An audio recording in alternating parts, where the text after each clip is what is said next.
বিবাহের পর যদি ছেলের মন কেবল নিজের মা বাবা ও নিজের বাড়িকেই কেন্দ্র করে থাকে এবং স্ত্রীর অনুভূতি ও সংসারকে সমান গুরুত্ব না দেয়, তাহলে সেই সংসার কখনো সঠিকভাবে চলতে পারে না।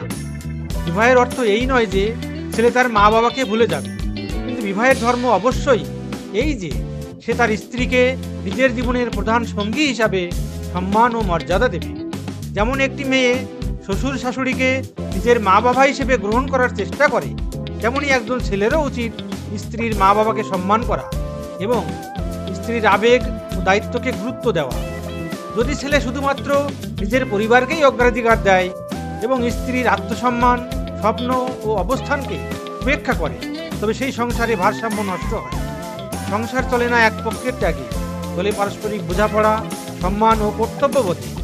আর যেখানে স্বামী স্ত্রী উভয়েই একে অপরের পরিবারকে সম্মান করে এবং নিজের দায়িত্ব বুঝে পালন করে, সেখানেই সত্যিকারের গৃহস্থ জীবন সফল হয়।